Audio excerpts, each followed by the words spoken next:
You can tell a lot about a person by what's in their glass. Sometimes it says, I appreciate true craftsmanship. And sometimes it says, I will definitely try to explain cryptocurrency to you at this party. I'm Tim Fulton, and this is Character Proof. Every episode, we pour a different whiskey, break down the actual tasting notes, and then vividly imagine the exact type of person who drinks it on purpose. So grab a glass, pull up a chair, and get ready for some tasting notes and a whole lot of character flaws. Let's get pouring.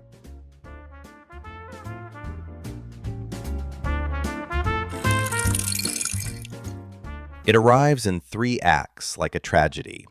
Act 1 is almost reasonable, a brief, bitter citrus flash where some optimistic part of your brain thinks, oh, this isn't so. Act 2 cancels Act 1 with extreme prejudice. The wormwood detonates, grapefruit rind multiplied by aspirin, the bitter white pith you were always told to throw away, now somehow the entire experience. And Act 3, the famous one, is the lingering. It does not leave. It moves in. It unpacks a bag. It sits on the back of your tongue for a full 60 seconds, quietly reorganizing your understanding of what a human mouth is even for. Let's give it its due, because it has earned a strange and genuine respect. This is a Basque Brenvin, a Swedish-style wormwood liquor, and wormwood is the active botanical in the sensation of, I regret this. It has been made more or less the same way since a Swedish immigrant named Carl Jeppson started selling it during Prohibition, reportedly because it tasted so medicinal the authorities let it slide. The label itself describes the flavor as pine cones, fresh Band-Aids, and earwax, which is not marketing copy so much as a sworn confession, and an accurate one. The nose offers no warmth. The nose does not want to be your friend. The nose is reading you your rights. And yet, here's the twist, it may be the single most honest product on the shelf. It promises nothing pleasant and delivers precisely that with total integrity. It is not for everyone. It is barely for anyone. That is the entire point. Which brings us to Vince. Vince is a Chicago native, born somewhere off the Blue Line.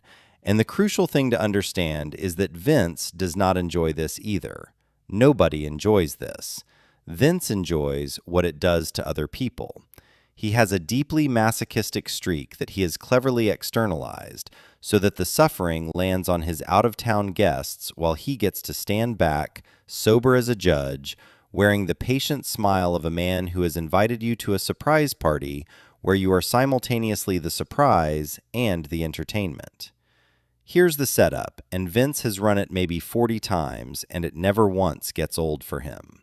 You're in town visiting. You love the place, the architecture, the pizza argument you've been baited into, the lake that behaves like an ocean. You're 3 beers deep at a corner bar with a pressed tin ceiling and a softball trophy from 1987 on the back shelf, and Vince leans in, warm, generous, the perfect host, and says, you can't leave Chicago without trying the local specialty. He says it with love. That's what makes it art. He orders around. He pronounces it correctly, lovingly. He has obviously done this before. And the bartender, who is in on it, who is always in on it, the entire city is in on it, slides the shots across with the solemnity of a man dealing cards in a Western. And then Vince watches. That is the whole hobby. Vince does not even drink his. His shot is a prop, a stage direction.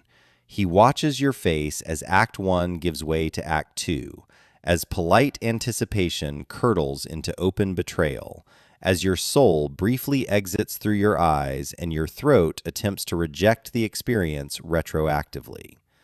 There is an entire genre of photograph for this. They call it the face, and Vince is a collector. His phone is already up. He gets the shot. He will caption it, first one, and treasure it and show it to the next visitor as both warning and dare, a growing gallery of devastated tourists assembled by a man who took up a sport requiring no athleticism at all, only cruelty and impeccable comedic timing. The crown jewel of the collection is his brother-in-law from Atlanta, mid-shutter, looking directly into the lens like a man betrayed by family.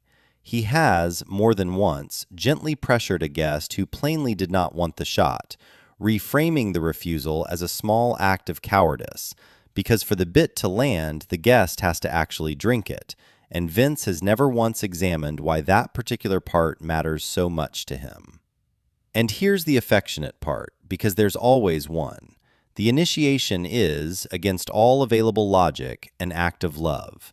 Vince isn't actually trying to hurt you. He's trying to make you a Chicagoan for 9 seconds, to hand you the citizenship test the whole city quietly shares, a bond forged entirely through mutual chemical suffering. When your face collapses and the bar erupts, you are not being mocked. You are being welcomed.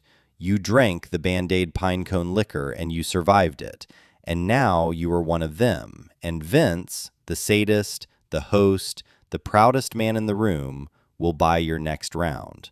A real one this time. He just needed the photo first. Take the shot. Make the face. Welcome to Chicago.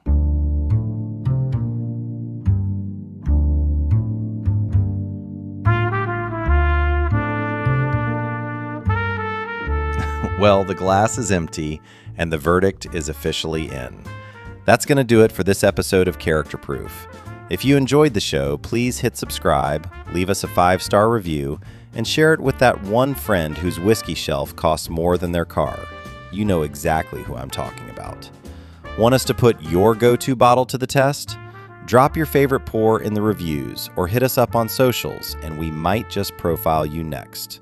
Until next time, drink responsibly, pour generously, and always check your character flaws. Cheers.